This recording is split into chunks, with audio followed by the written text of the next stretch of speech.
Ayaw, ayaw. Sasaktan ako. Huwag po. Shh! Huwag ka nang umiyak. Madali lang naman tong gagawin ko sa'yo. Huwag ka malikot para hindi ka masaktan. Magagalit si Ninong. Sige ka. Ang bango-bango naman ng inaanak ko. Napakaganda mo talaga, Myra. Hindi ko alam ang binibintang niyo sa akin, Aling Belen. Kahit ganito ako, tambay at lasinggero, hindi ko naman magagawa yan. Malinis ho ang konsensya ko. Huwag ka na magmaang-maangan pa. Alam ko namang hindi ka aamin sa kasalanan mo. Ngunit ito ang tandaan mo. Hindi ako papayag na hindi mo pagbayaran ang pambababoy mo sa anak ko. Aray, bakit hindi ako makaihi? Teka, ano nangyayari sa kargada ko? Ha? Emma, yung ano ko, tingnan mo, wala na. Bakit ang liit-liit na nito? Ang mga kamay ko, ano to? Butas-butas ang kamay ko. Uod! May uod! Taon 2015, Mindoro. Bandang 12:00 ng hating gabi sa isang baryo sa nasabing lugar. Nakakabingi ang katahimikan sa buong paligid. Mahimbing na ang mag-anak ni Mang Danilo habang ang lalaki ay hindi pa makatulog dahil sa iniinda nitong sakit. Bigla na lang sumikip ang kanyang dibdib at nahirapan sa paghinga. Gigisingin niya sana ang asawa niyang si Belen, ngunit nagpasya na lamang siyang lumabas ng kwarto para kumuha ng tubig. Naglalakad na nakahawak sa kanyang dibdib si Mang Danilo, papunta sa mesa kung saan nakalagay ang isang pitsyel ng tubig at baso. Manginig-nginig pa ang lalaki na nagsasalin ng tubig sa baso at nang akmang iinumin niya na sana yon, bigla na lamang yung natumba at nabitawan ang baso, dahilan para mabasag yon. Napabalikwas naman si Aling Belen nang marinig ang ingay na nagmumula sa kusina ng kanilang bahay. Nang lumabas ang babae, bumungad sa kanya ang nakabulagta ng asawa na si Mang Danilo. Ay, Diyos ko! Danilo! Asawa ko! Ano nangyari sa'yo? Gumising ka! Tulong! Tulungan niyo ako! Pinagyuyugyog ni Aling Belen si Mang Danilo at makalipas ang ilang segundo, dahan-dahang minulat naman nito ang kanyang mga mata at tila nauubusan ng hininga habang nagsasalita. Asawa ko, ikaw na ang bahala sa mga anak natin. Huwag mo silang pababayaan. Lalong-lalo na si Myra. Alam mo naman ang kalagayan niya. Lagi mo siyang babantayan. Patawarin mo ko kung hindi ko na kayo maalagaan pa. Huwag ka mag-alala. Babantayan ko kayo kahit nasaan man ako. Mahal na mahal ko kayo ng mga anak natin.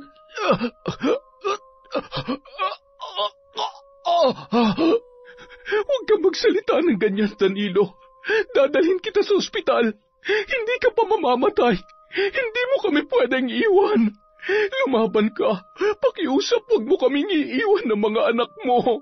Hindi ko kaya na mawala ka sa buhay namin. Danilo! Asawa ko! Hinawakan ni Aling Belen ang muka ni Mang Danilo, habang sunod-sunod naman ang pagpatak ng kanyang mga luha. Danilo, asawa ko, gumising ka. Huwag ka naman magbiro ng ganyan. Paano na kami ng mga anak mo? Nagising naman si Myra, ang panganay na anak ng mag-asawa, nang marinig ang pagsigaw ni Aling Belen. Nakita nito na umiiyak ang kanyang ina habang nakayakap sa ama na nakahandusay sa sahig. Nanay, Tatay? Anong nangyari kay tatay? Bakit siya natutulog dyan, nanay? Hindi maunawaan ni Myra ang nangyayari ng mga oras na yon sapagkat may kondisyon sa pag-iisip ang dalagita. Parang bata yon kung kumilos at magsalita. Nagsimula na rin itong umiyak nang patuloy sa paghagulgol ang kanyang ina. Lumapit ang dalaga at niyakap ang ina na patuloy pa rin sa pagpatak ang mga luha. Myra, anak, wala nang tatay mo. Patay na siya. Iniwan niya na tayo. Patay ng tatay? Bakit po? Tulog lang ang tatay. Gising. Tatay, gising na. Mahirap man maintindihan ni Myra ang lahat, ngunit pinaliwanag pa rin ni Aling Belen sa anak ang mga nangyayari. Kinaumagahan, habang inaasikaso ni Aling Belen ang burol ng kanyang asawa at hinihintay ang mag-eembalsamo, pansamantalang nakalagay sa isang katre ang bangkay ni Mang Danilo. Kung pagmamasdan, para lamang yung mahimbing na natutulog, bigla na lamang nilapitan yun ni Myra at niyugyog ang katawan ng kanyang ama. Tatay, gising na. Bangon na kayo. Laro na tayo dun sa labas. Tatay naman, bakit ayaw bumangon? Gagalit si Myra. Sige na, tatay. Labas tayo. Samahan mo si Myra sa labas. Tatay, naiinis na ako. Nang makita ni Aling Belen ang mga tagpong yon, halos madurog ang kanyang puso. Madalas maglaro ang mag-ama tuwing hapon at yun ang tiyak na mamimiss ng anak nilang si Myra. Makalipas ang 1 linggo, nailibing na ang bangkay ni Mang Danilo. Napilitan si Aling Belen na magtrabaho para buhayin ang kanyang mga anak. Tumanggap ng labada ang babae at minsan naman ay pumupunta siya sa bahay kung saan siya ay maglalaba. Isang araw, habang naglalaba si Aling Belen sa kanilang bahay, Anak, Myra, pakitingin mo nga ang kapatid mo sa duyan. Umiiyak eh. Baka nagugutom na o kaya naman ay baka basa na ang lampin. Pakisuyo naman, anak. May ginagawa kasi si nanay. Opo, nanay. Dali-dali namang tinungo ni Myra ang kapatid sa sala, gaya ng iniutos ng kanyang ina. Naaasahan naman ni Aling Belen ang dalaga na magbantay ng kanyang bunsong kapatid at maging sa mga gawaing bahay sa kabila ng kanyang kondisyon. Dahil maayos na pinalaki at tinuring na normal na bata ng mag-asawa ang dalaga. Huwag ka nang iyak, bunso. Andito na si ate. Tahan na. Nagugutom ka na ba? Hindi pa rin tumitigil sa pag-iyak ang kanyang bunsong kapatid hanggang sa umiyak na rin ang dalaga dahil hindi niya mapatahan ang kanyang kapatid. Anak, padedein mong kapatid mo, baka nagugutom na. Tatapusin ko lang tong nilalabhan ko. Malapit na rin ako matapos para makapagpatuyo na ako. Mukhang, uulan pa yata. Agad namang kinuha ni Myra ang botelya at kinuha ang isang lata kung saan nakalagay ang gatas ng bata.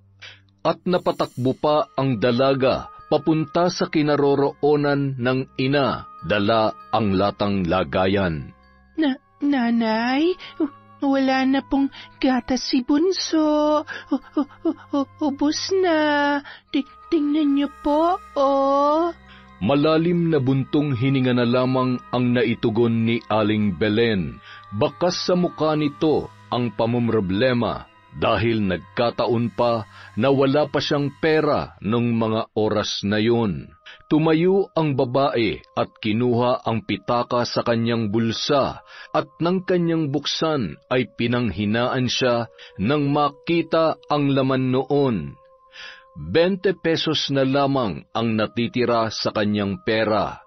Pinambili niya na kasi ng bigas at ulam para sa kanilang tanghalian.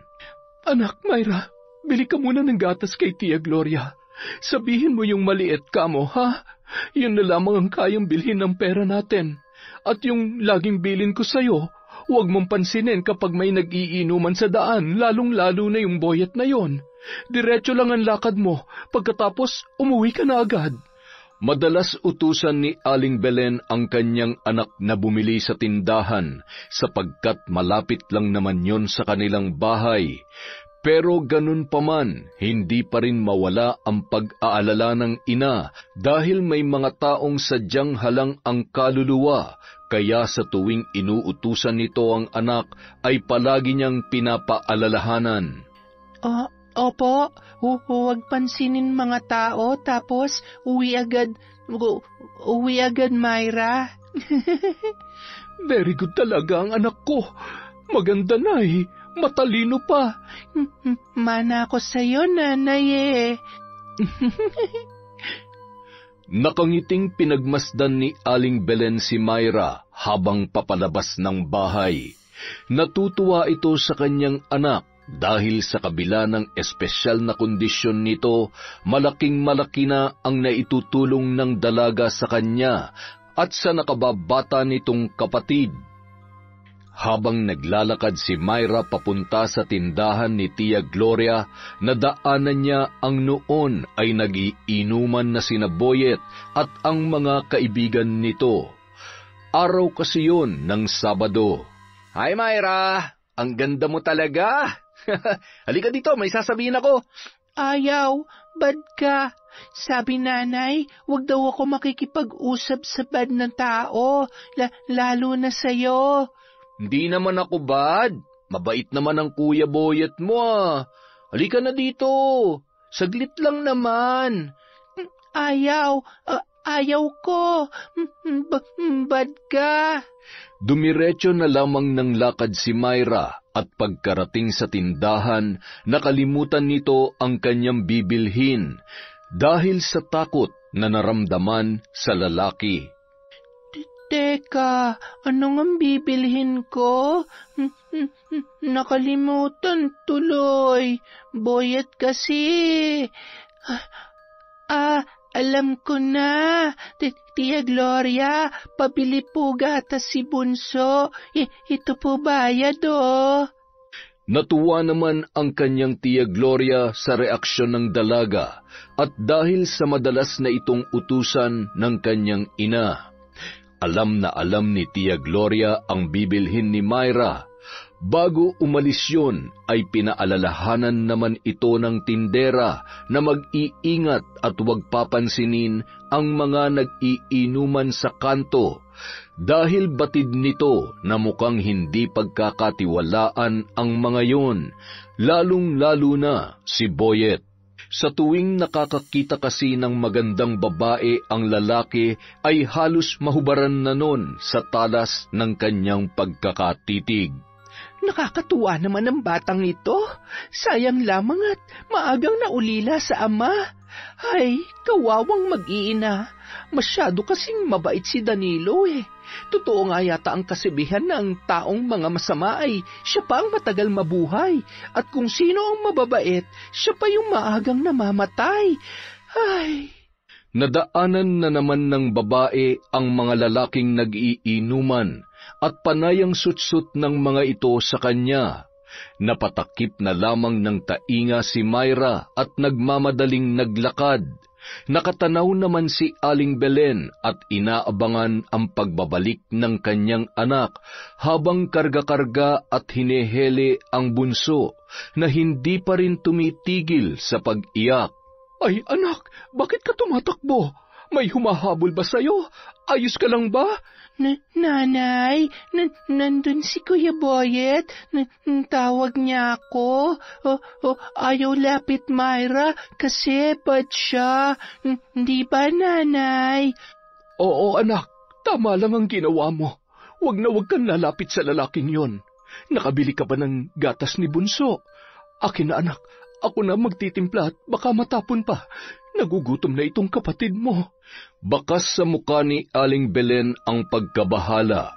Kung pwede lang sana na huwag niyang palabasin ng bahay ang anak dahil maaaring malagay sa peligro ang buhay nito, lalo na sa mga walang hiyang lalaki na walang ibang alam gawin kundi ang magpakalulong sa bisyo at magpakalunod sa alak. Isang araw, habang nagluluto si Aling Belen ng kanilang hapunan, nagpaalam si Myra na maglalaro sa labas ng kanilang bahay. Ayaw niya sanang payagan yun sapagkat hindi niya ito mababantayan, ngunit mapilit ang anak at umiiyak na yon. Minsan hindi ito maawat sa pag-iyak kapag hindi nasusunod ang kanyang gusto. Para mapatahan ay pinayagan na lamang ito ng kanyang ina. Sige anak, basta pangako mo sa akin na hindi ka lalayo. Naiintindihan mo ba ang nanay? Huwag matigas ang ulo, ha? Magagalit si nanay kapag hindi ka sumunod sa sinasabi niya. Maliwanag ba? Opo, Nanay. Yehey! Labas na si Myra! Lumabas na ang dalaga at pumapalakpak pa habang patalon-talon sa sobrang tuwa. Sakto namang napadaan si Boyet sa harap ng bahay nina Aling Belen at natanaw ng lalaki si Myra na naglalarong mag-isa habang sinusuklayan ang kanyang laruang manika. Psst! Myra, gusto mo ng candy? Halika, lumapit ka sa akin. Marami akong dala dito sa bulsa ko. Halika na! Nag-aalangan na lumapit si Myra kay Boyet dahil sa sinabi ng ina nito na masama ang lalaki.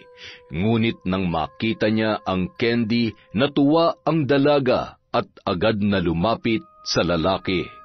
Ang ganda naman ng manika mo. Kasing ganda mo, Myra. Pwede ko bang hawakan niyang laruan mo? Mula ulo hanggang paang tinitigan ni Boyet ang dalaga. Akmang hahawakan niya na sana ang buhok nito nang matanaw ni Aling Belen at dali-daling lumapit sa kinaroroonan ng dalawa. Hoy Boyet, layuan mo si Myra. Subukan mong lumapit ulit sa anak ko at makikita mo. Ilang ulit ko bang sasabihin sa iyo na huwag kang lalapit sa kanya? Alam kong may binabalak kang masama kay Myra.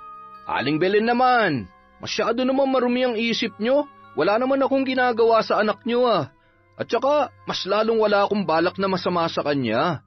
Tigilan mo ako, Boyet. Alam kong hindi ka mapagkakatiwalaan. Binabalaan kita. Sa susunod na magtangka kang lumapit kay Myra, makakatikim ka sa akin. Wala akong tiwala sa pagmumukha mo. Sige na anak, pumasok ka na sa loob. Patawa-tawa lamang si Boyet habang pinagbabantaan ni Aling Belen. Nang makita nito na seryoso ang muka ng babae sa kanyang sinasabi, umalis na lamang ang binata at nginitian pa ng nakakainsulto ang ginang na labis namang ikinainis ni Aling Belen. Hindi rin maiwasan na sisihin ni Aling Belen ang sarili na hinahayaan na maglarong mag-isa ang anak.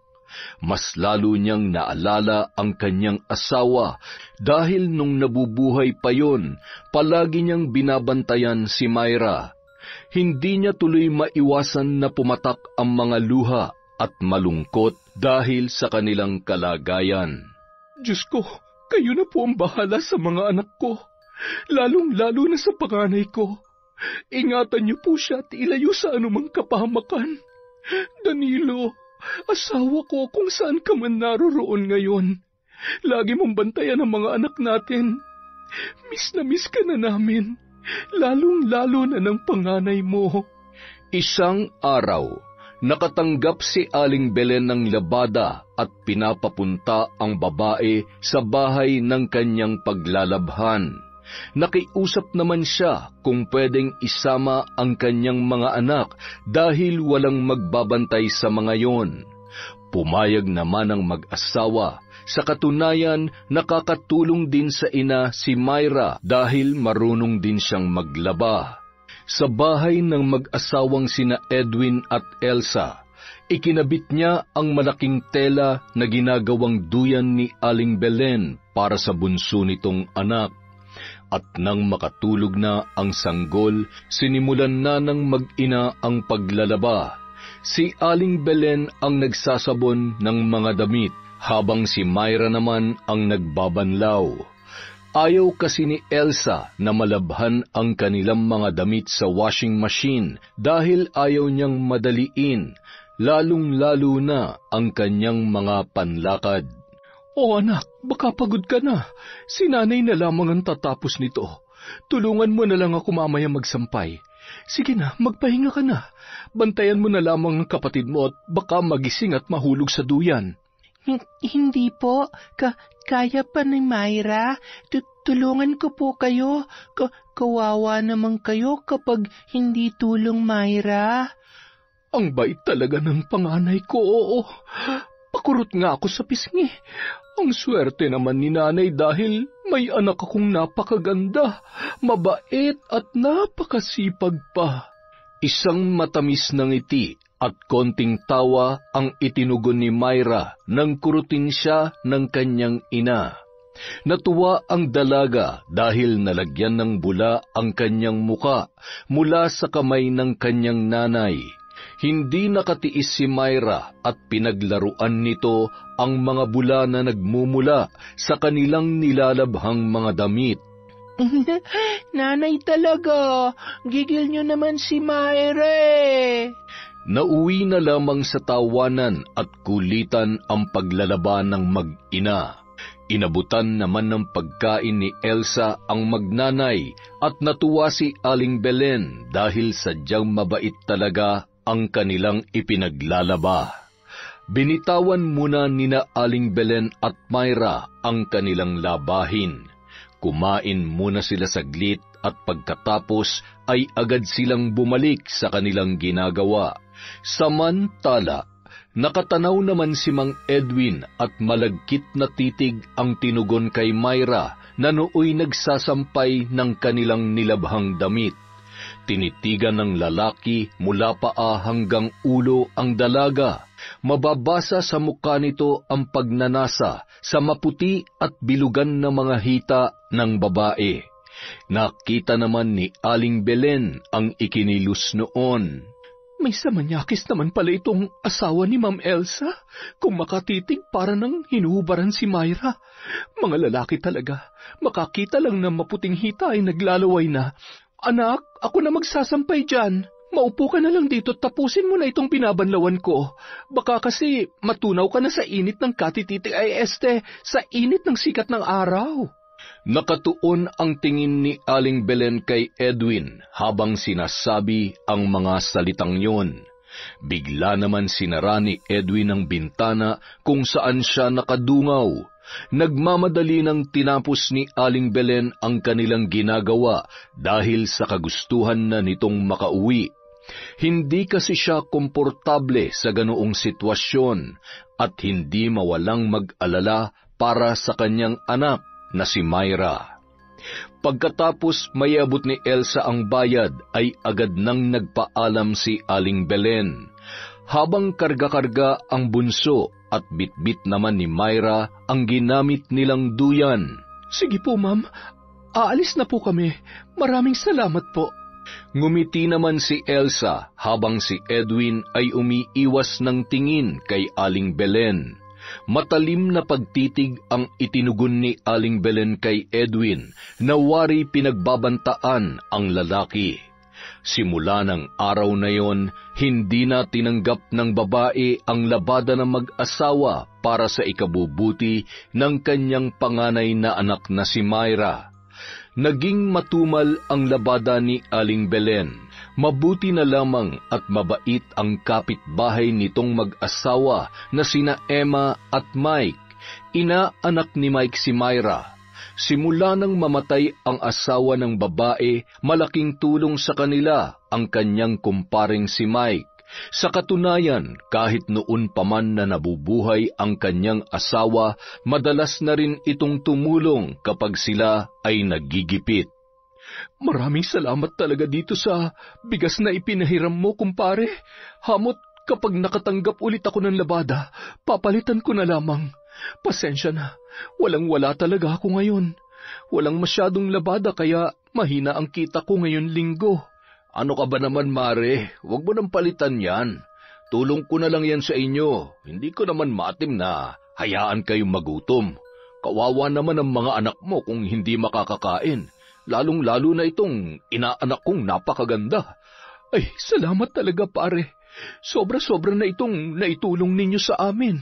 Ipaglalaba ko na lamang kayo bilang kabayaran sa mga tulong nyo mag-asawa. Wag na, Mare.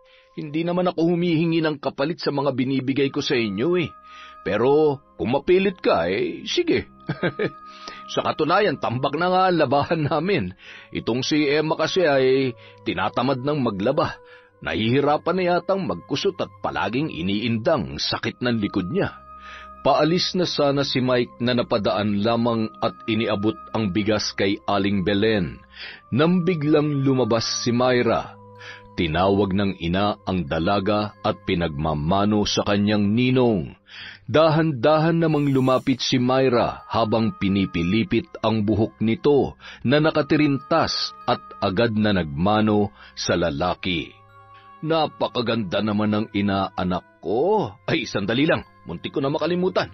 Meron nga pala akong ibibigay sa'yo. Oh, ito, Myra. Para sa'yo yan, ha?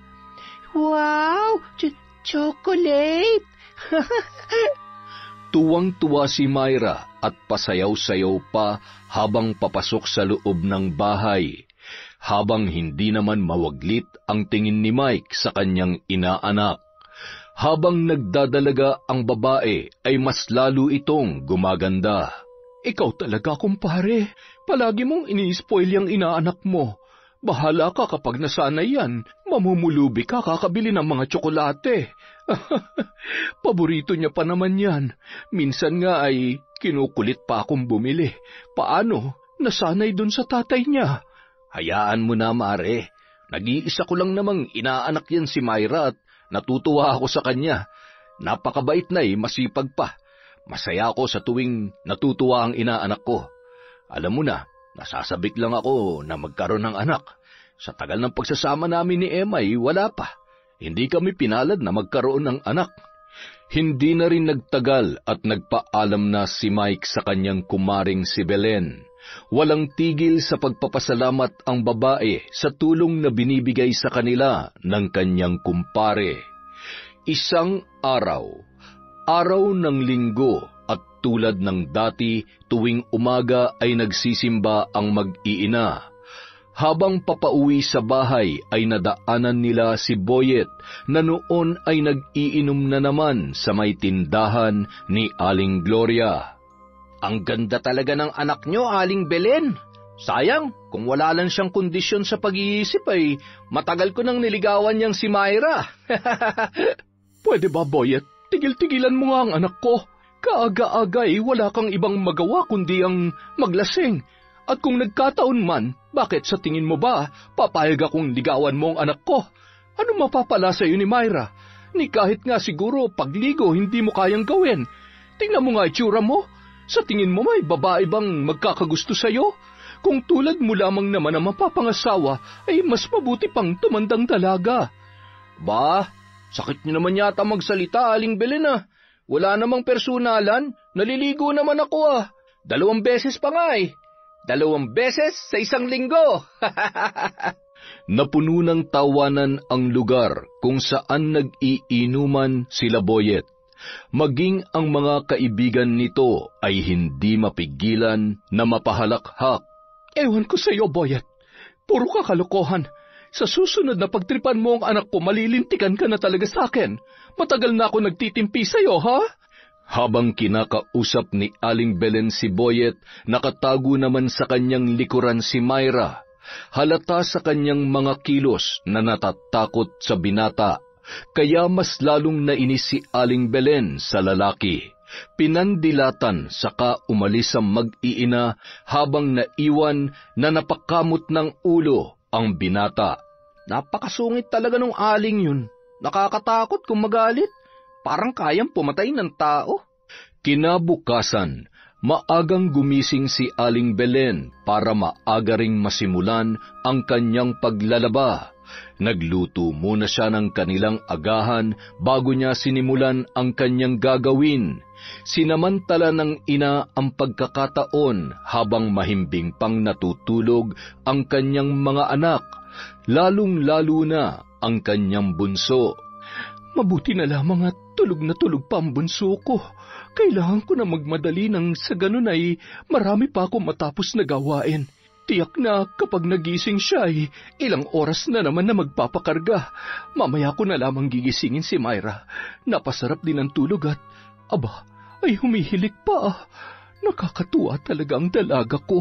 Samantala, maaga namang nagising ang mag-asawang sina Mike at Emma. Habang nagkakape ang dalawa sa balkonahe, nabanggit ni Mike ang kalagayan ng mag-iina. Nasabi rin niya ang ginagawang pagtulong niya sa pamilya ni Aling Belen. Hindi rin nakaligtas kay Emma at binigyan ng mali siya ang pagtulong ng kanyang mister. Nauwi pa sa pagseselos ang babae na siya namang pinagtawanan ng lalaki. Ano ka ba naman, mahal? Para namang hindi mo ako kilala. Alam mo naman na mabait ako sa pamilya ni paring Danilo. Lalong-lalo na sa inaanak natin. Naaawa lang ako lalo na't maaga silang iniwan ni pare. Parang anak ng turing ko sa batang yun. Nakasimangot naman na tumango na lamang si Emma habang niyayakap ni Mike. Wala na rin nagawa ang babae kundi maniwala sa kanyang asawa. Dahil sa katunayan, wala naman talaga itong nakikitang dahilan para magselos. Mabait at responsableng asawa si Mike. Samantala, habang binababad ni Aling Belen ang kanyang mga labahin, ay siya namang bigla ang pag-iyak ng bunso nitong anak. Nagising naman si Myra at agad na hinanap ang kanyang ina. Anak, may tinimpla na akong gatas. Nasa may mesa. Pakibigay mo naman sa kapatid mo. Tatapusin ko lang tong ginagawa ko para mamaya madali ko na lang itong sasabunin.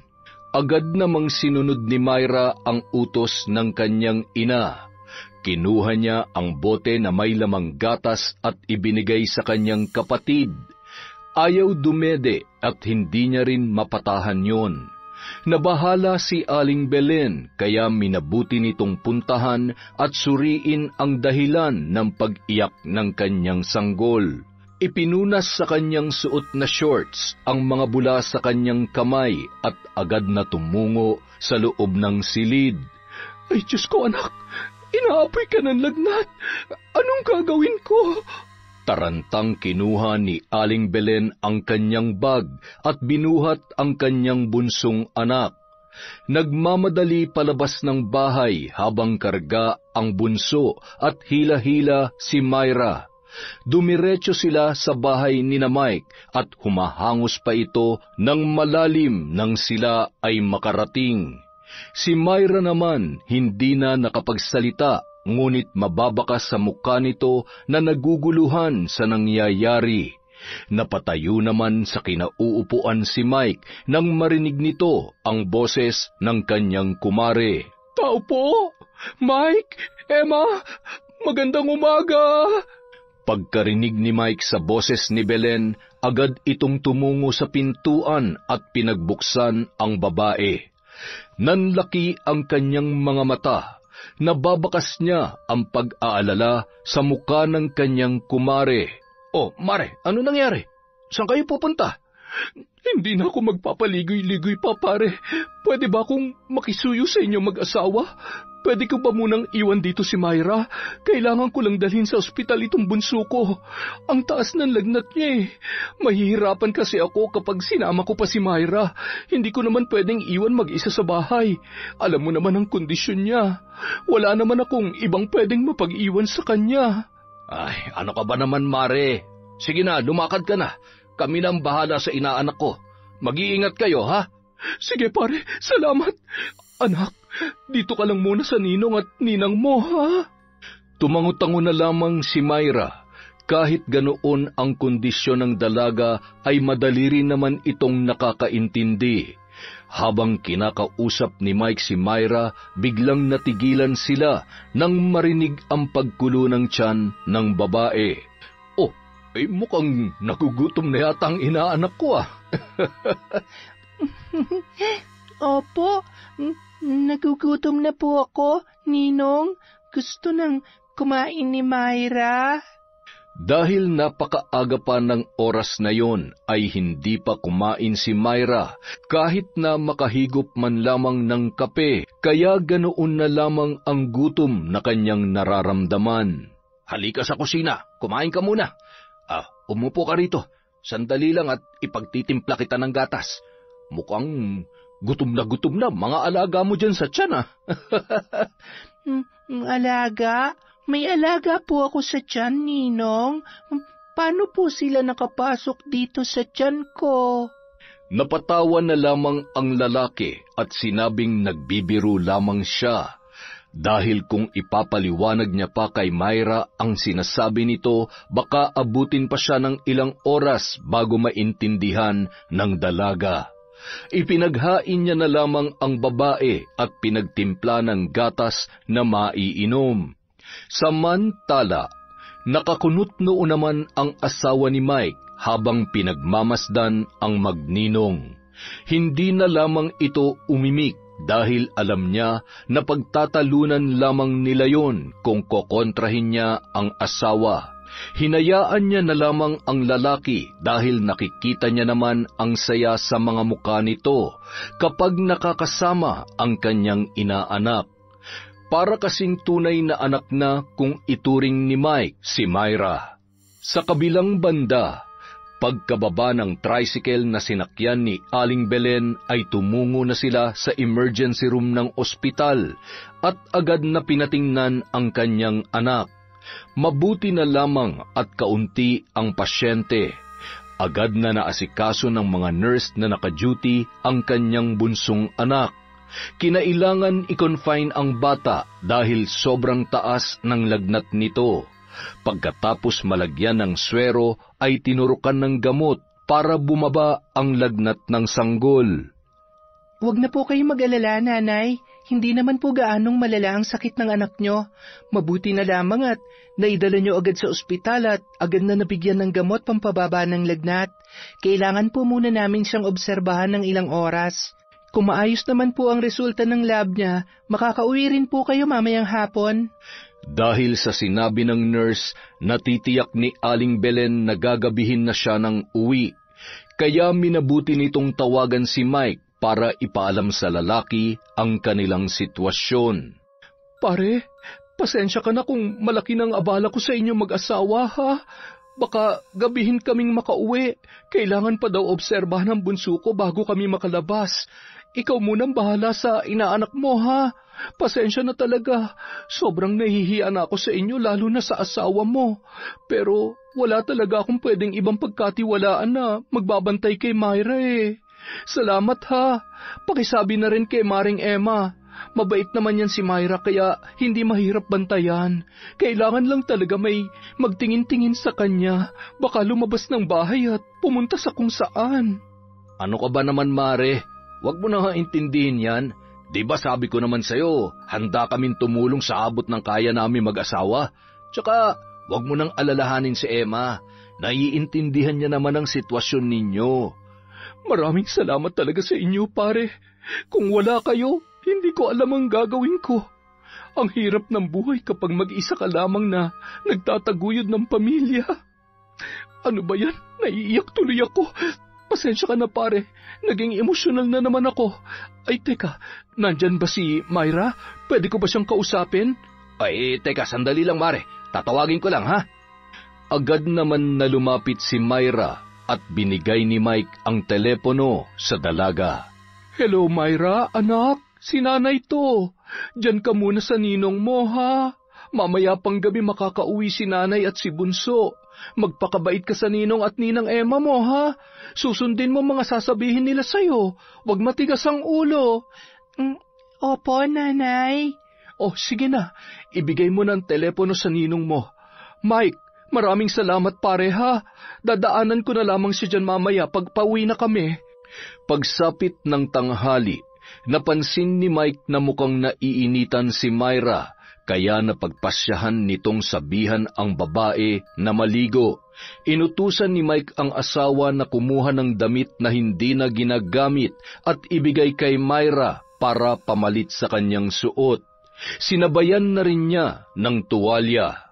Pinakiusapan pa ni Mike si Emma na kung pwede, siya na ang mag-asikasong magpaligo sa dalaga, ngunit tinaasan lang siya ng kilay nito at mukhang hindi sang-ayon sa kanyang sinabi. May gagawin pa ako, tsaka malaki na yan. Kaya niya na maligo mag-isa. Ano ka ba naman, Emma? Alam mo naman ang kalagayan niya. Kaya siguro hindi tayo nabibiyayaan ng anak dahil ganyan ang ugali mo. Kaya nakakahanga talaga si Belen. Paano niya kaya nakakayanan ng mag-alaga ng 2 anak? Nako, kung sakaling ikaw ang nasa sitwasyon niya, ay nako, ewan ko na lang kung anong gagawin mo. Napakunot noon na lamang at natahimik si Emma dahil wala naman siyang panalo sa kanyang asawa. Kaya para matapos na ang usapan ay tumigil na lamang ang babae at baka mauwi pa ang lahat sa pagtatalo. Inihagis niya ang dalang tuwalya at damit sa lalaki, sabay tumalikod na kaagad. Anak, Myra, eto ang damit at tuwalya. Kaya mo na bang maligo mag-isa? Nakangiti at tumango si Myra at mag-isang pumasok sa banyo para maligo. Samantalang umupo na lamang sa sala ang asawa ni Mike na si Emma at nanood ng TV. Nakisali na rin si Mike habang hinihintay na matapos maligo ang kanyang inaanak. Pagkatapos maligo ni Myra, kinuha nito ang nakasabit na tuwalya at pinulupot sa kanyang katawan, saka lumabas ng banyo at tumungo sa sala. Tapos na po akong maligo. Sabay na napalingon ang mag-asawa at napalunuklaway si Mike habang nakatingin kay Myra. Napatitig ang lalaki sa bilugan at maputing binti ng dalaga. Nakatulala at hindi makagalaw sa kanyang kinauupuan. Nakuha ang kanyang atensyon nang sigawan ng asawa si Myra na magsuot na ng damit nang nahalata nito ang kanyang asawa na malagkit ang pagkakatingin sa dalaga. Anak, Myra, doon ka sa banyo magbihis. Sige na. Bandang 3:00 ng hapon, nagpaalam ang asawa ni Mike na aalis muna at pupunta sa parlor para magpagupit, habang ang asawa ay naiwan na nakikipaglaro sa dalaga. Hindi mapigilan ng lalaki na hindi titigan ang mga binti ng babae. Mula sa suot nitong maikling shorts at sando ay kitang-kita ang kaseksihan ng kanyang inaanak. Yun kasi ang binigay na damit ng asawa ni Mike dahil ganoon ang kanyang mga kasuotan. Ano ba itong nararamdaman ko? Hindi ito tama. Parang anak ko ng batang ito, pero bakit hindi ko mapigilan ang sarili ko? Ay, sira ulo ka talaga, Mike. Pati ba naman ang dalagang walang kamuwang-muwang pinagnanasahan mo? Ay, ang init. Bilang lambing sa kanyang inaanak ay naisipan nitong magpamasahe. Pinahilot niya ang kanyang likod dahil madalas ito ang sumasakit sa kanya. Agad naman sumunod ang dalaga. Abay, hindi lang pala maganda at sexy ang inaanak ko. Magaling din pala magmasahe. Tuwang-tuwa naman ang dalaga sa papuri ng kanyang ninong.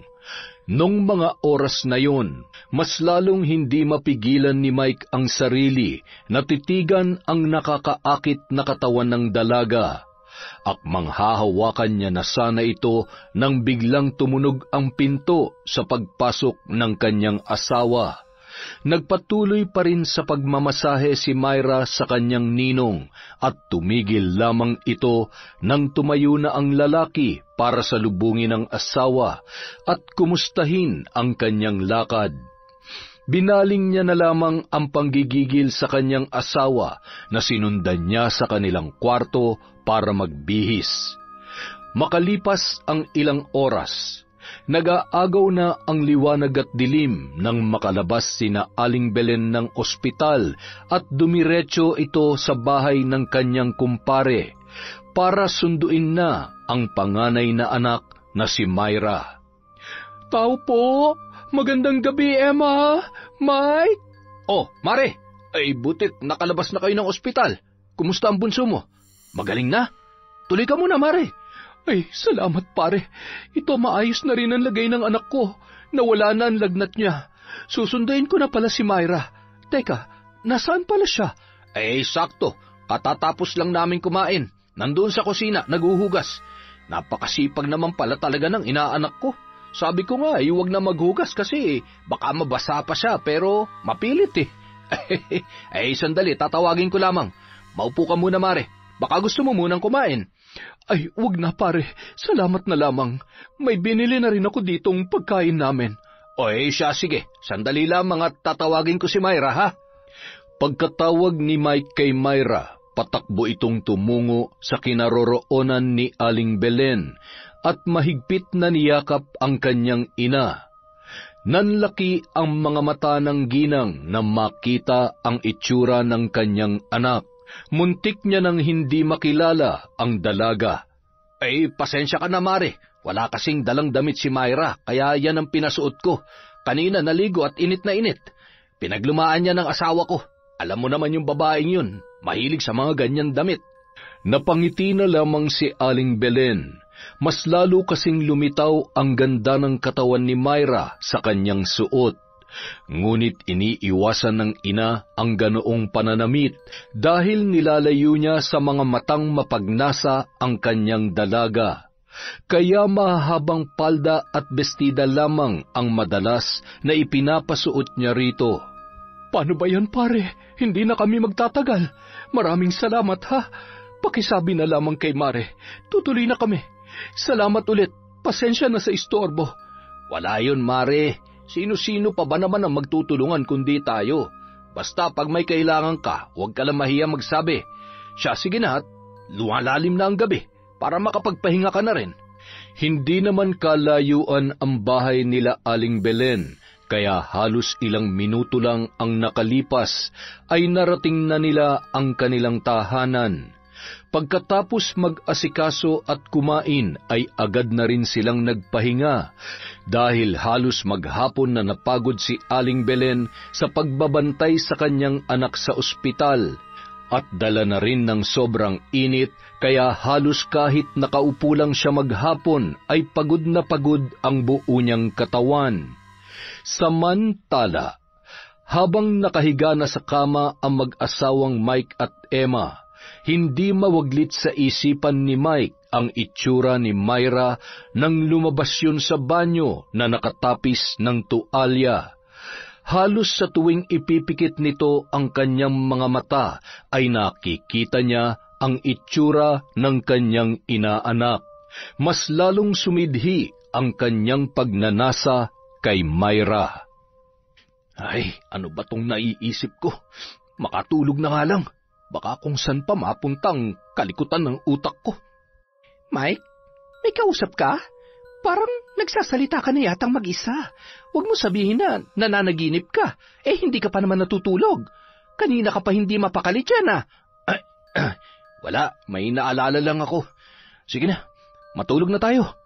Kinaumagahan, Pagbukas ng bintana ni Aling Belen ay bumungad sa kanya si Boyet, na nooy napadaan at pasuray-suray na pasilip-silip sa kanilang bahay, na wari mo ay mayroong hinahanap. Mukhang papauwi pa lamang ito at inabot na ng umaga sa kakainom at lasing na lasing. Mabilis na kinuha ni Aling Belen ang anirola at sabay na sinaboy ang laman kay Boyet, na halos humaba na ang leeg sa kasisilip sa may bintana. Saktong tumama ito sa muka ng lalaki at nahimasmasan ng maamoy ang ihi na sumambulat sa kanyang muka. Ay, lintik, anong... Aling Belen naman, bakit niyo naman ako sinabuyan ng ihi niyo? Ang panghi! Mukhang amoy ihi ng matanda. Sabagay, matanda na nga pala kayo. Yan ang bagay sa'yo. Kaya aga-agay naninilip ka. Wala ka na talagang matinong gawain. Sa susunod na gawin mo ulit yan, hindi na ihi ang isasaboy ko sa'yo. Hahabulin na kita ng itak na lintik ka. Umalis ka na at makakasira ka ng araw. Aling Belen naman, wala naman ako masamang gagawin.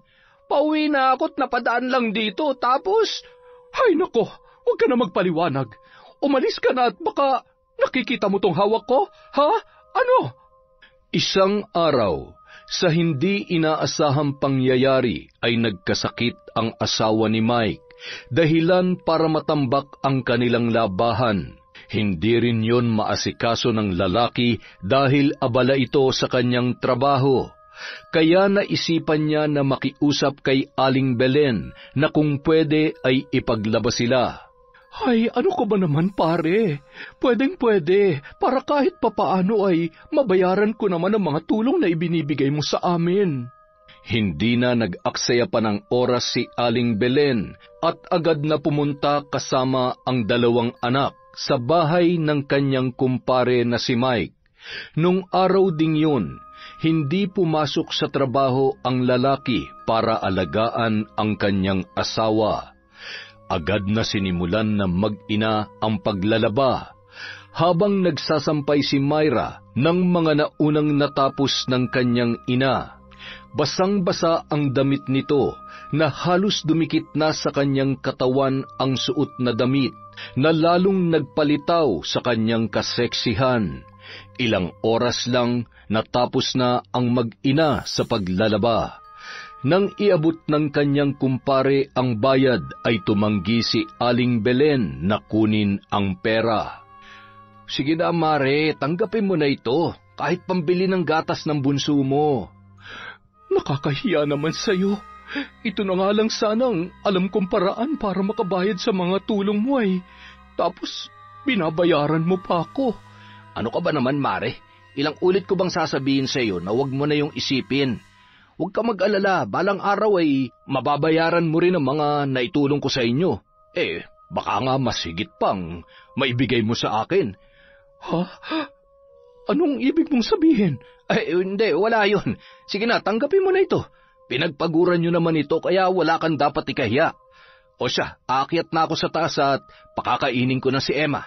Pakisarado na lamang ang pinto pag alis nyo, Mare, ha? Isang malaking palaisipan kay Aling Belen ang sinabing yon ng kanyang kumpare. Hanggang sa makauwi sila ng bahay ay hindi niya pa rin lubos maisip ang gustong iparating ng kanyang kumpare. Hindi niya nalang pinansin at nakalimutan niya na rin ang bagay na yon nang mabaling ang kanyang atensyon sa pag-asikaso ng kanilang tanghalian. Myra, magbihis ka na anak at basang-basa yung damit mo. Pagkatapos mo magbihis, pumunta ka na dito sa kusina. Maya-maya ay kakain na tayo. Sige po, nanay. Magbibihis na po si Myra. Saglit lang po, ha? Makalipas ang isang linggo, halos napapadalas na pinapapunta ni Mike si Myra sa kanilang bahay para magpamasahe.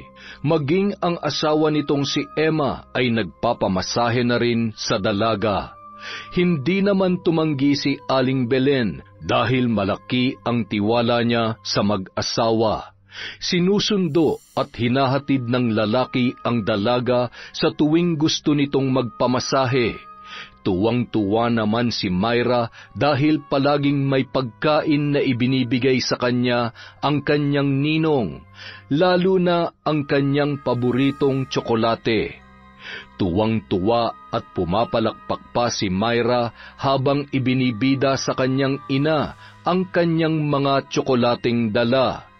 Natutuwa naman si Aling Belen dahil kahit papaano ay napupunan ng kanyang ninong ang pangungulila nito sa kanyang ama. Isang araw, kumakagat na ang dilim. Papauwi pa lamang ng bahay si Mike.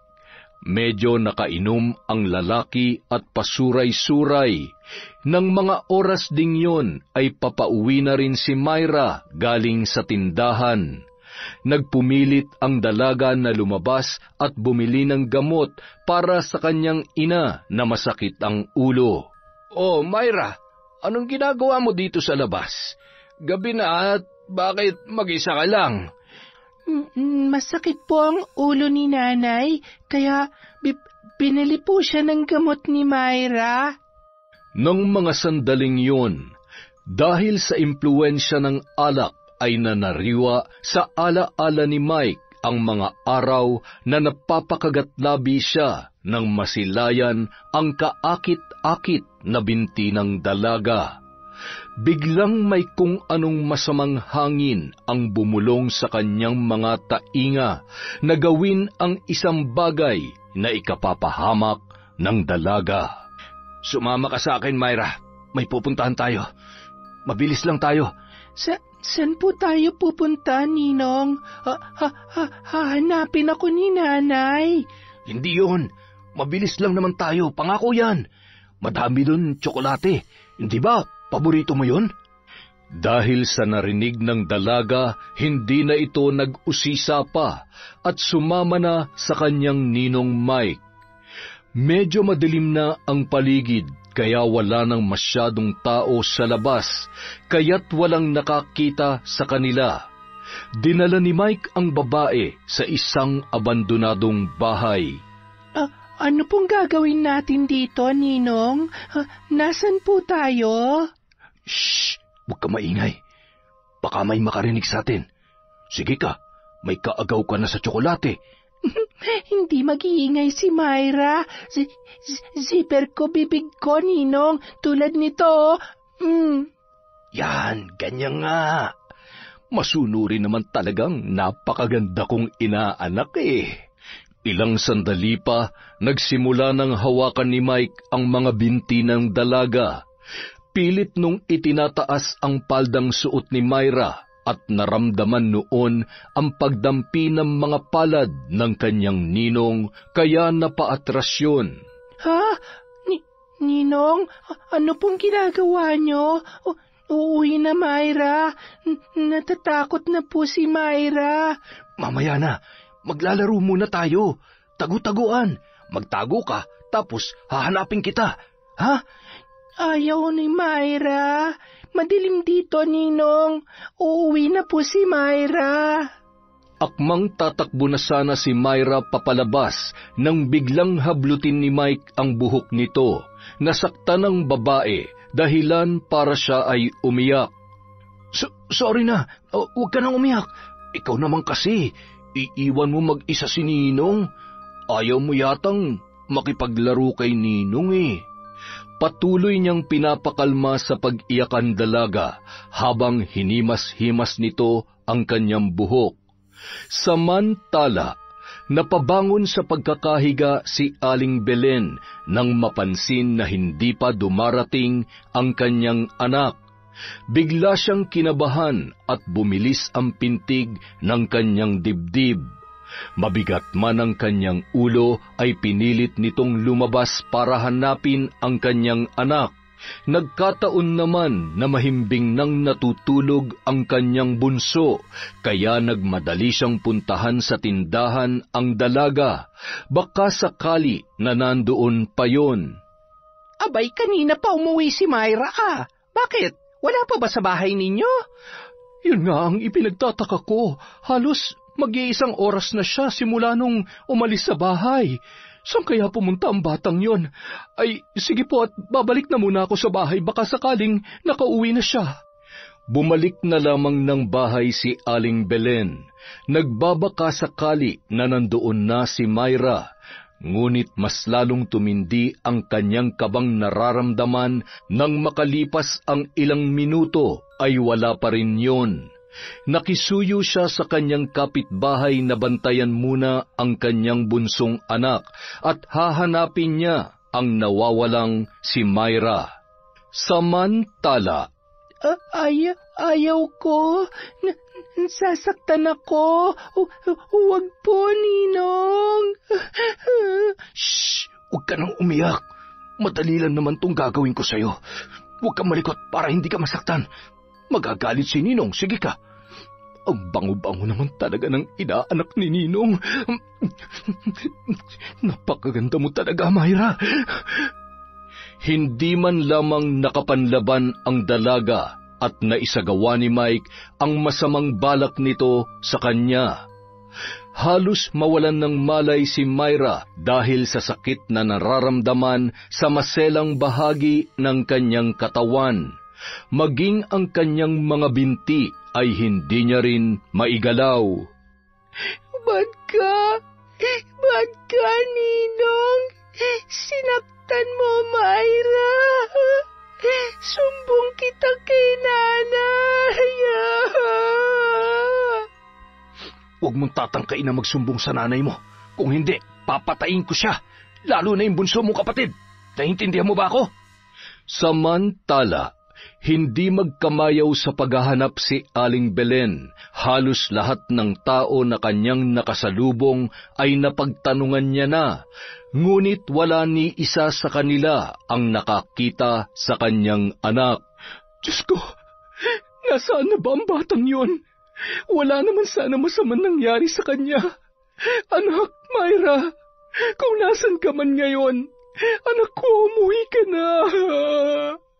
Sinubukan ni Aling Belen na humingi ng tulong sa mga opisyal ng barangay. Naghiwa-hiwalay ang mga yon sa paghahanap sa nawawalang si Myra. Makalipas ang ilang oras, nagpasya na munang umuwi ng bahay si Aling Belen. Nagbabaka sakali na sa mga oras na yon ay nakauwi na ang dalaga. Nang makarating siya ng bahay, biglang nanlumo ang babae nang makita ang anak na magulo ang buhok at napakadungis ng itsura. Hindi niya na rin ininda ang kanyang sakit ng ulo dahil nangibabaw na sa kanya ang pag-aalala para kay Myra. Diyos ko, anak ko, saan ka ba galing? Anong nangyari sa'yo? Bakit ganyan ang itsura mo? Sino may gawa nito sa'yo, ha? Anak, magsalita ka!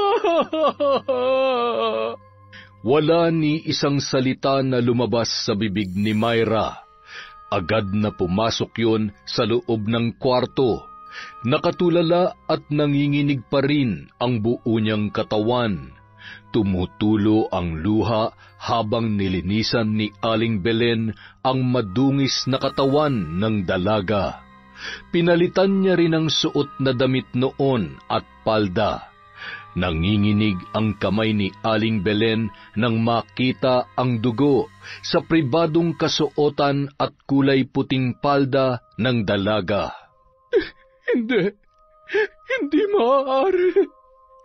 Sino may gawa nito sa iyo, anak ko? Hayop! Mapapatay ko siya!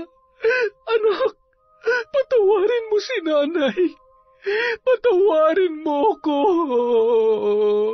Nang gabing yon, tumungo sa bahay nila ang ilang opisyal ng barangay at nagpasalamat naman si Aling Belen sa tulong at pagmamalasakit ng mga yon.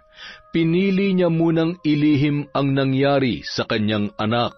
Naiiyak na hinihimas ang buhok ni Myra na noon ay natutulog na. Basa pa rin ang mga pilik mata dahil sa matinding takot. Lalo lamang nag-alala ang kanyang ina nang nilagnat ang dalaga. Kinaumagahan. Anak, tumingin ka kay nanay. Alam kong natatakot ka, pero makinig ka sa akin. Nandito ako. Tutulungan kita. Sino ang... Nanay! Ayaw! Papatayin niya!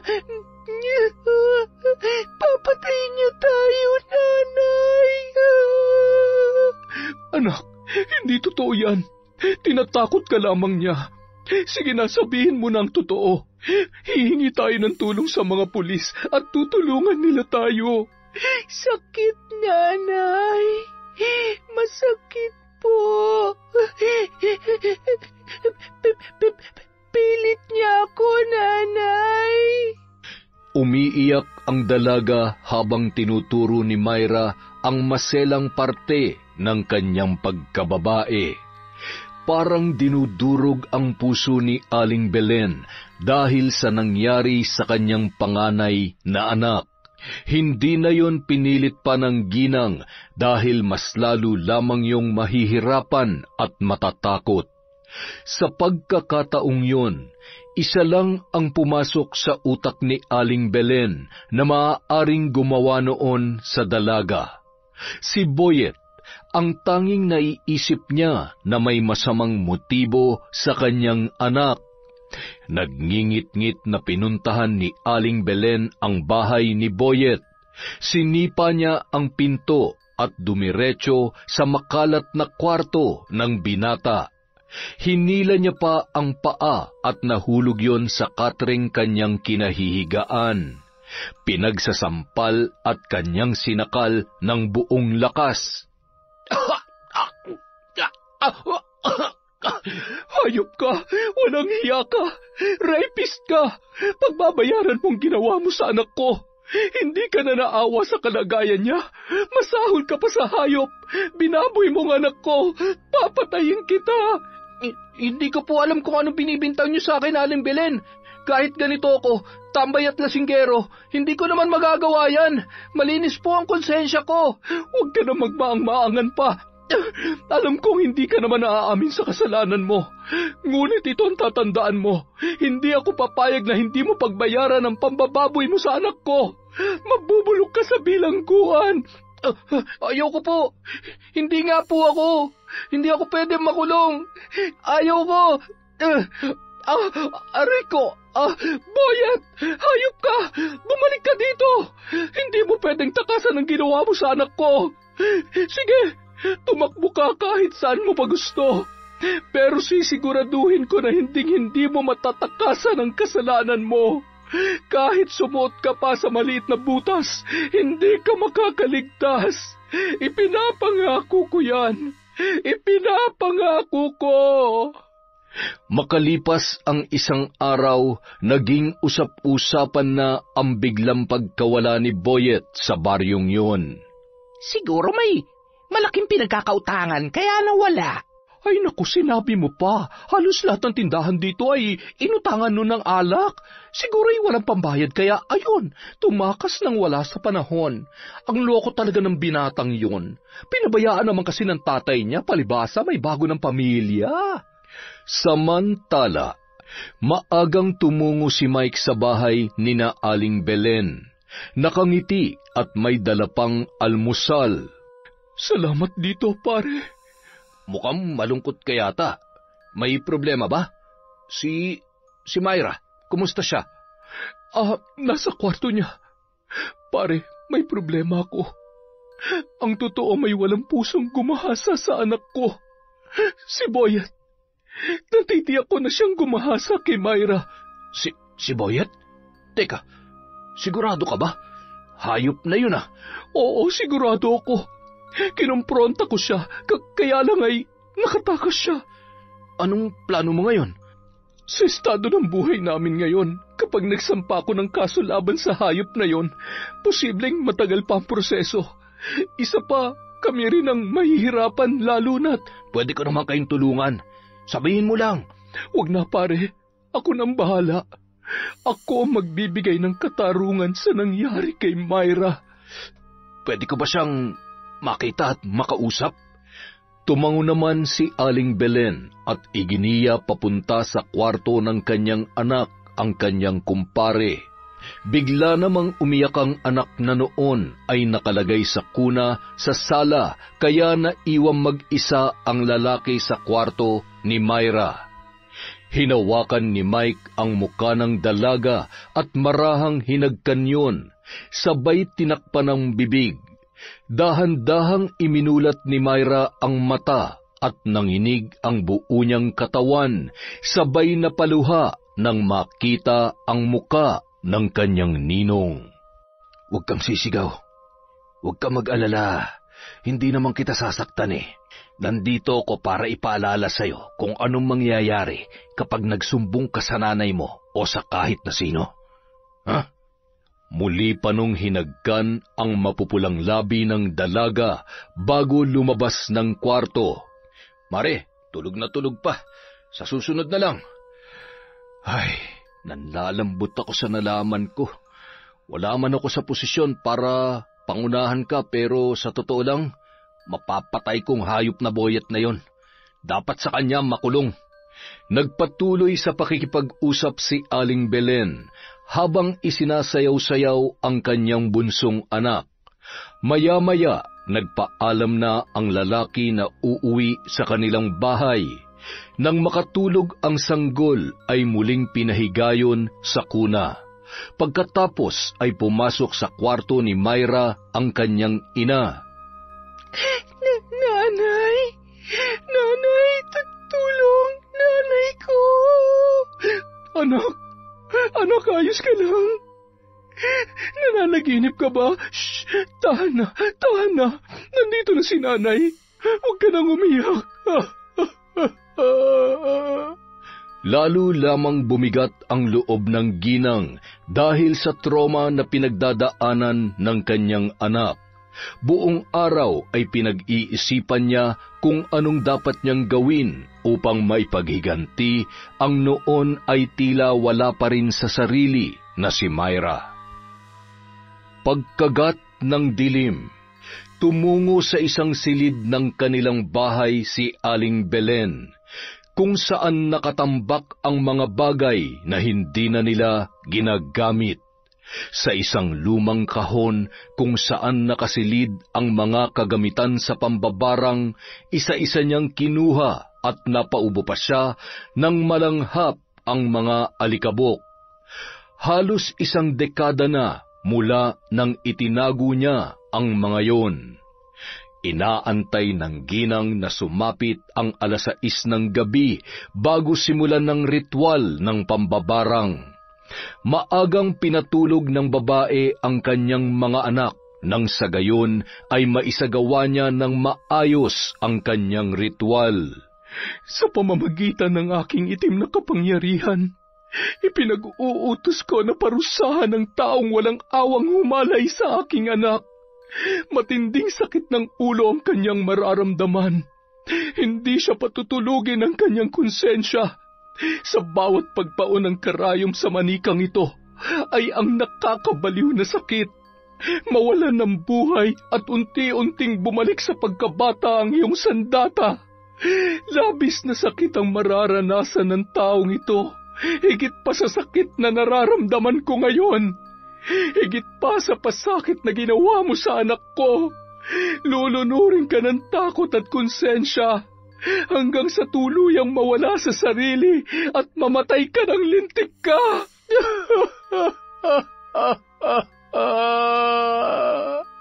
Samantala, sobrang alinsangan ang naramdaman ni Mike. Sa katunayan ay naligo pa yon pagkatapos maghapunan. Pagkahiga ay nagpaikot-ikot lamang yon sa kanyang higaan at hindi pa rin mapalagay. At sa tuwing pinipikit nito ang kanyang mga mata, ay mukha ni Myra na labis ang pagmamakaawa ang kanyang nakikita. Napapahawak rin siya sa puson dahil sa sobrang pananakit noon na hindi niya maipaliwanag kung bakit. Maya-maya pa, nagising si Emma nang sumigaw ng malakas ang kanyang asawa. Aray! Parang tinutusok ng karayom ang ulo ko at ang puson ko. Ano bang nangyayari sa akin? Emma, tulungan mo ko! Taranta namang tinulungan ni Emma ang kanyang asawa, ngunit hindi nito alam ang kanyang gagawin, lalo na nang makita nito na halos inuuntog na ni Mike ang ulo sa pader at namimilipit na yon dahil sa sobrang sakit.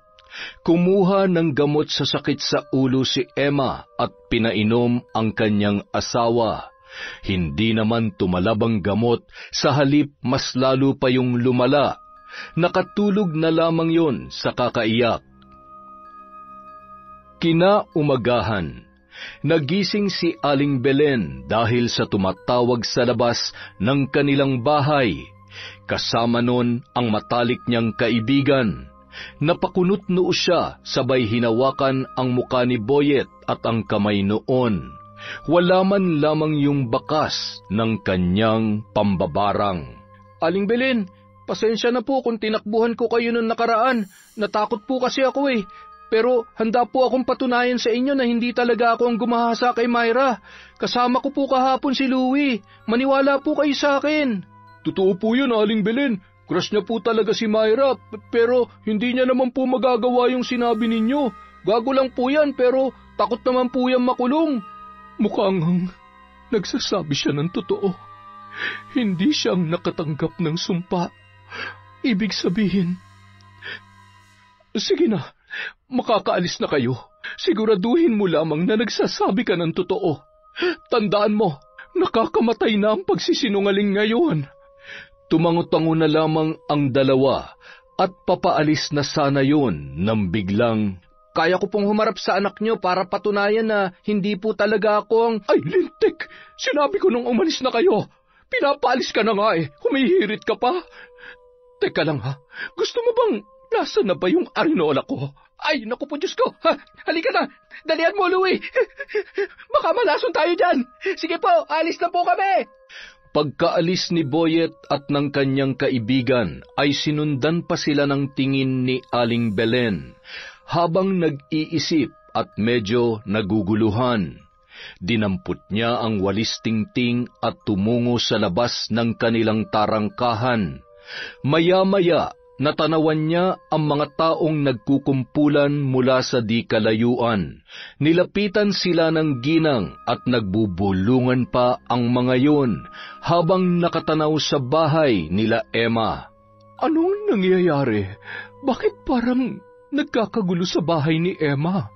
Abay, oo. Ang sabi ng kapitbahay kong albularyo ay mukhang binabarang daw. Ay, nakakatakot. Binabarang?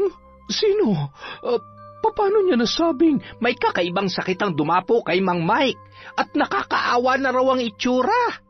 Hindi makagalaw sa kanyang kinatatayuan si Aling Belen. Pinipilit nitong pagtagpi-tagpiin ang mga pangyayari. Bakit kay Mike dumapo ang barang na ginawa niya? O nagkataon lamang na dinapuan din ito ng sakit? Para makasiguro ang babae, minabuti niyang puntahan sa bahay ang lalaki para matiyak kung tama nga ang kanyang hinala. Nang makapasok siya sa bahay ni Mike, ay paalis na rin ang mga taong naroon. Nanlaki ang mga mata ni Aling Belen nang makita niya ang kalagayan ng kanyang kumpare. Hayop ka! Ikaw ang gumahasa sa anak ko! Anong pinagsasasabi mo, Mare? Bakit mo naman sa akin binibintangan nangyari sa anak mo? Alam mo naman na parang anak ko na si Myra at hindi ko kayang gawin yun sa kanya. Siguraduhin mo nagsasabi ka ng totoo dahil nasisiguro kong sarili mong kasinungalingan ang tatapos sa buhay mo. Pinaghahampas naman ni Emma ang asawa niya nang marinig ang mga sinabi ni Aling Belen. Mariin namang itinatanggi yun ni Mike at pinipilit ang kanyang asawa na huwag maniwala. Naguguluhan ng sobra si Aling Belen. Nagmamadaling umalis at umuwi ng bahay. Pagdating sa kanyang bahay ay mahinahon niyang kinausap ang anak at pinaamin kung ang ninong Mike nito ang gumawa noon sa kanya. Panginginig at pag-iyak lamang ang itinugon ng dalaga na isa lamang ang nais ipahiwatig. Ang lalaking pinagkatiwalaan niya ang humalay sa kanyang anak. Samantala, labis ang kaba na nararamdaman ni Mike dahil natitiyak niya na nabisto na siya ng kanyang kumare. Nagngingit-ngit sa galit habang nakakuyom ang kamao na bumalik si Aling Belen sa bahay ni Mike at isang malakas na sampal ang kanyang pinakawalan. Hayop ka! Paano mo to nagawa sa inaanak mo? Itinuring ka niyang ama tapos ikaw lang din pala ang sisira ng buhay niya. Wala kang puso. Hindi kita mapapatawad. Demonyo ka! Magdurusa ka! Teka, sandali. Patawarin mo ko, Belen. Hindi ko naman sinasadya. Lasing ako noon at hindi ko alam ang ginagawa ko. Pinagsisisihan ko na nagawa ko. Patawarin. Pagkatapos ng ginawa mo sa anak ko, saan ka kumukuha ng lakas ng loob na humingi ng tawad? Ito ba ang sinasabi mong kabayaran sa lahat na naitulong mo sa amin? Ito ba? Pues, ngayon pa lamang, gusto kong itatak mo dyan sa kukote mo na maniningil din ako sa kasalanan mo. Gulat na gulat si Emma sa kanyang mga natuklasan. Napahagulhol na lamang yun at hindi malaman ang gagawin ng mga oras na yun. Lumuhod pa yon at nakiusap kay Aling Belen. Itinulak siya ng ginang sabay dinuraan ang mag-asawa bago yon umalis ng bahay. Pagsapit ng gabi, muling nagsagawa ng ritual ang ginang. Lumakas ang hangin at may usok na kulay itim ang bumalot sa isang silid kung saan niya isinasagawa ang ritual. Maya-maya, pagkatapos bumulong sa hangin, ang usok ay unti-unting lumabas patungo sa bahay ng mag-asawang sina Mike at Emma. Ganyan nga. Ngayon mas lalo mong mararamdaman ang puot at paghihiganti ko. Nasa aking mga kamay ang hustisya para sa aking anak. Buhay mo kapalit ng sinira mong buhay ng inosenteng bata. Hindi mo matatakasan ang kasalanan mo dahil nalalapit na ang iyong katapusan. Samantala, Aray, bakit hindi ako makaihi? Teka, anong nangyayari sa kargada ko? Emma, yung ano ko, tingnan mo, wala na. Bakit ang liit-liit na nito? Ang kamay ko, teka, ano to? Butas-butas at may mga uod, may uod. Aray ko, Belen, tama na, patawarin mo na ako. Pinagsisisihan ko na nagawa ko. Tigilan mo ng pagpaparusa sa akin. Alam kong ikaw ang bumabarang sa akin. Maawa ka. Tama na. kahit galit si Emma sa kanyang asawa, ay nangibabaw pa rin ang awa nito. Kaya minabuti niyang dalhin yon sa isang magaling na albularyo para ipagamot. Labis ang galit ng taong gumawa nito sa iyo.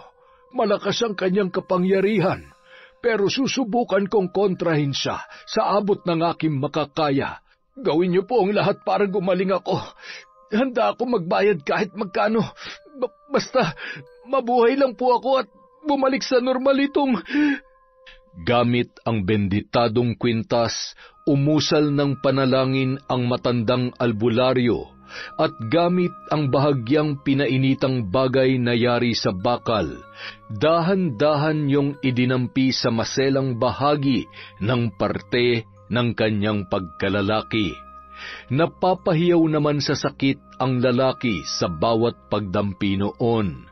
Ganoon din ang ginawa sa bawat nagnanaknak na mga butas, kabilang ang kamay niya, kasabay ng pagpapausok at orasyon ay nagsilaglagan isa-isa ang mga uod mula sa kanyang mga sugat. Ito'y pansamantalang lunas lamang. Hanggat hindi binabawi ng mambabarang ang sumpa, hindi ka tuluyang gagaling. Natitiyak ko na kahit humingi ka sa kanya ng tawad ay hindi ka patatawarin. Sukdulan ang galit sa puso ng taong ito. Pero kailangan mong subukan ng paulit-ulit, baka sakaling magkaroon ng puwang sa kanyang puso ang kapatawaran. Sa bisa ng orasyon ng manggagamot, naibsan ang sakit na nararamdaman ni Mang Mike, kaya kahit hindi man siya gumaling ay nagpapasalamat pa rin yon sa albularyo. Gayunpaman, hindi pa rin tuluyang nanunumbalik sa dating laki ang kanyang sandata. Nawala man ang ilang mga uod, ngunit naroon pa rin ang napakaraming sariwang sugat at butas-butas sa kanyang mga palad.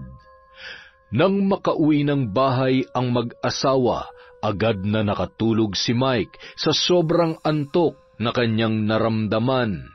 Halos pangalawang gabi niya na rin yon na walang maayos na tulog. Samantala, nababatid kong humingi ng tulong ang walang hiyang lalaking yon. Akala mo ba kaya mong basta-basta na lamang mapawalang bisa ang sumpa ko? Kalokohan yon! Kinagabihan, muling nagsindi ng itim na kandila si Aling Belen. Lumuhod at binuka ang kanyang mga kamay, sabay nag-usal ng kakaibang mga salita. Kasabay ng malakas na hangin ay ang nakakakilabot na halakhak na pinakawalan ng ginang. Sa kabilang banda, halos ilang oras pa lamang na nakakatulog si Mike, ngunit nagising na naman ito na humahangos dahil sa paulit-ulit na dumadalaw sa kanyang panaginip ang isang bruhang mambabarang na nakakasindak at nakakabingi ang boses, at sinabayan pa ng matinding sakit ng kanyang ulo at puson. Halos maglupasay na ito sa sahig dahil sa hindi na nito makayanan ang kanyang nararamdamang sakit. Aray, tama na, tigilan mo na ako. Parang awa mo na, Belen. Kung gusto mo, patayin mo na lang ako. Para matapos ng paghihirap kong ito, hindi ko na kaya. Huwag kang mag-alala, darating tayo dyan. Gusto ko munang ipalasap sa iyo ang hirap at sakit na dinanas ng anak ko. O di ba ngayon, nararanasan mo ng pakiramdam ng sinasaktan ang kahinaan, pakiramdam ng walang sapat na lakas para lumaban. Halos ganun na ganun din ang nararanasan ni Myra. Lagi itong nagigising sa kalagitnaan ng kanyang mahimbing na pagtulog. Lagi niyang napapanaginipan ang nangyari sa kanya nung gabing yon. Habang tumatagal, mas lalong lumalala ang kalagayan ng dalaga. Palaging tulala at umiiyak dahil sa tromang sinapit noon sa kamay ng kanyang ninong. Makalipas ang isang linggo, halos araw-araw na pabalik-balik ang mag-asawang Emma at Mike sa albularyo para magpagamot. Kahit alam nilang walang kasiguruhan na gagaling, ay hindi pa rin sinusukuan ni Emma ang kanyang asawa. Isang araw, malubhang-malubha na ang kalagayan ni Mike, hanggang sa siya na mismo ang sumuko na magpagamot. Ayoko na, Emma. Wala nang pag-asa na gagaling pa ako. Kahit humingi pa ako ng tawad kay Belen, hindi niya babawiin ang sumpa. Tanggap ko na ang aking magiging kapalaran. Ito ang tanging kabayaran sa kasalanang nagawa ko sa inaanak ko. Siguro nga'y dapat lamang na mangyari ito sa akin. Pagod na ako. Ngunit hindi pumayag si Emma at kinumbinsi si Mike na puntahan si Aling Belen para humingi ng tawad. Kung kinakailangang lumuhod at halikan nito ang paa ng babae para lang patawarin ng lalaki. Ngunit tulad ng kanyang sinabi, nabigo sila na makuha yon. Walang kapatawaran ang ginawa mo sa anak ko. Para mo na rin siyang pinatay. Kaya kamatayan mo rin ang kabayaran sa lahat ng ito. Umalis na kayo. Hindi ko masikmurang makita ang pagmumukha mo. Layas! Walang nagawa ang mag-asawa kundi ang umalis, dahil sa nag-aapoy na galit ni Aling Belen.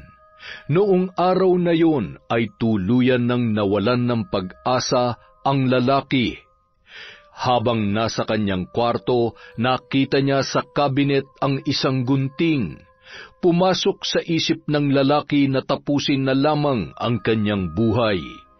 Halos gumapang siya sa kama, makuha lamang ang gunting na yon. Nang maabot niya na, ay walang pagdadalawang isip na itinarak niya yon sa kanyang leeg. Umalingaw-ngaw ang sigaw ng lalaki, kasabay ng pagbulwak ng dugo na dumaloy sa kanyang katawan. Tarantang pumasok sa kwarto ang asawa niyang si Emma na hindi makapaniwala sa kanyang nadatnan. Naliligo man sa dugo, ay mahigpit niya pa ring niyakap si Mike. Dadalhin pa sana niya sa ospital ang asawa, ngunit tuluyan na yung nalagutan ng hininga. Samantala, nang malaman ni Aling Belen ang pagkamatay ng kanyang kumpare, walang mapaglagyan ang tuwa sa puso ng babae, na sa wakas ay nakamit na niya ang hustisya para sa kanyang anak na si Myra. Makalipas ang 3 araw, nailibing na ang bangkay ni Mike at halos mahimatay si Emma na hindi nito lubos matanggap ang pagkawala ng kanyang asawa. Nagalit man siya kay Belen na gumawa noon sa kanyang asawa, ngunit hindi niya ito masumbatan dahil alam niyang malaki rin ang kasalanan ni Mike sa kanyang kumare, lalong-lalo na sa kanyang inaanak. Makalipas ang 2 buwan, unti-unti nang nanunumbalik ang lakas ni Myra, ngunit isang umaga ay bigla na lang nagsusuka at nahihilo yon, hanggang sa nawalan ng malay. Myra, anak, gising! Ano ba nangyayari sa iyo? Ay Diyos ko, hindi kaya buntis ang anak ko? Dinala ni Aling Belen sa ospital si Myra para makasiguro sa kalagayan ng kanyang anak. Tama nga ang kanyang hinala, dahil ayon sa doktor ay 2 buwan nang buntis ang dalaga. Hindi alam ni Belen kung ano ang mararamdaman nung mga oras na yun. Gayon din kung paano ipapaliwanag sa kanyang anak ang kanyang sitwasyon. Nanay, nasan po ako? Bakit ako nandito? Bakit ka umiiyak, nanay? Napalingon yon sa isang doktor na halos kasing laki at kasing tangkad ni Mike. Muli na naman naalala ng dalaga ang mapait na pangyayari. Kaya nagwala na naman yon. Mabuti na lamang at agad na napakalma ng kanyang ina. Makalipas ang mga araw, linggo at buwan, unti-unti nang lumalaki ang tiyan ng dalaga. Nanay, busog Myra. Malaki tiyan, Myra. Tingnan niyo, oh. Ako mataba na, nanay. Halika dito, anak. Kaya lumalaki ang tiyan mo dahil buntis ka. Buntis? Buntis, Myra? Ano po yun? Merong baby dyan sa loob ng tiyan mo, anak. Magiging nanay ka na rin. Paano nagkasya baby tiyan ko? San galing baby, nanay ko? Napangiti na lamang si Aling Belen sa mga tinuran ng kanyang anak. Sa kabila ng kanyang sitwasyon, kahit papaano ay bumabalik na ang dating sigla ng dalaga. Bumalik na ang pagiging makulit at masayahin nito na halos ilang buwan din na hindi nasilayan ng kanyang ina. Salamat, Panginoon ko. Kahit papaano ay unti-unti nang nakakabawi ang anak ko sa masalimuot na nangyari sa kanyang buhay. Sana rin ay mapatawad niyo ko sa aking nagawa. Patawad kung muli kong niyakap ang itim na kapangyarihan. Labag man sa aking kalooban, ngunit yun lamang ang tanging paraan na naisip ko para makamit ang hustisya para sa aking anak. Alam kong malaking pagkakamali yun, pero sana naiintindihan niyo ako. Susubukan ko rin na bigyan ng puwang ang aking puso na magpatawad at itama sa ibang paraan ang pagkakamaling nagawa ko. Kahit ilang buwan nang patay si Mike, ay hindi pa rin lubos na nakakamtan ni Aling Belen ang tunay na kasiyahan sa kanyang puso. Nakapaghiganti man siya, ngunit may parte sa kanyang damdamin na hindi nawawala ang kalungkutan. Ibinuhos ni Aling Belen ang lahat ng kanyang panahon sa kanyang mga anak, lalo na sa kanyang panganay na noon ay nagdadalang tao. Pinrotektahan niya yun laban sa mga mapanghusga. Huwag kang mag-alala, anak. Nandito lamang si nanay sa tabi mo. Aalagaan ko kayo na magiging anak mo. Mamahalin natin ang baby mo ng buong buo. Bunga man siya ng karahasan, pero isa pa rin siyang biyaya na ibinigay sa atin ng may kapal. Hindi man maiwasan na pagpiestahan ng tsismis si Myra ng mga taong walang ibang alam, kundi ang makialam sa buhay ng iba. Hinayaan na lamang ni Aling Belen at mas tinuon ang pansin sa pag-aalaga at pag-intindi sa anak na si Myra sa sitwasyon nito. Makalipas ang 9 na buwan, Nanay, may dugo. Oh, manganganak ka na, anak. Huwag ka matakot. Nandito lang si nanay. Hinga ka lang ng malalim. Gayahin mo si nanay, ha? Pilit na pinapakalma ni Aling Belen ang anak na si Myra na noon ay hindi na magkamayaw sa pag-iyak dahil sa umaagos na likido sa kanyang mga binti kasabay ng paghilab ng kanyang tiyan. Nataon naman na dumaan si Boyet ng mga oras na yon at narinig ang hiyaw ng natatarantang si Aling Belen. Nang sabihin ng ginang na manganganak na si Myra, ay dali-dali namang pinuntahan ng lalaki ang isang kumadrona sa kanilang baryo. Huwag ka nang umiyak, anak. Papunta na dito ang kumadrona. Kaunting tiis na lang. Dito lang si nanay. Hindi kita iiwan. Matapang ka, di ba? Kaya mo yan, anak. Makalipas ang ilang oras, dumating na ang kumadrona kasama si Boyet. Makalipas ang ilang minuto, ay umalingaw-ngaw na ang iyak ng isang sanggol sa buong kabahayan. Napaluha at mababakas ang ngiti sa mukha ni Aling Belen nang masilayan niya ang kanyang napaka-cute at malusog na apo. Nanariwa man sa alaala ng babae ang nangyari sa ina ng sanggol, ay nangibabaw pa rin ang saya sa puso ng ginang nang makita ang walang kamuwang-muwang niyang apo.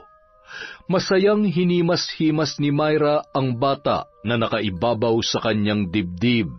Sinuklian naman siya ng sanggol ng isang matamis na ngiti. Lumipas ang mga araw, unti-unti nang tinuruan ni Aling Belen ang kanyang sarili na talikuran ang nakaraan at magpatawad. Hindi man ganon kadali, ngunit sinusubukan niyang kalimutan ang lahat para sa ikapapanatag ng kanyang kalooban at para sa ikatatahimik ng kanilang buhay. Hindi man naging madali ang buhay, ngunit patuloy pa rin siyang nagsusumikap para sa kapakanan ng kanyang mga anak. Yon! ito ang isang malupit na naman na kwento. Napakaganda, wala po ako masabi. Sa susunod po uli ang shoutout natin. Maraming salamat po mula sa Kwentong Enteng.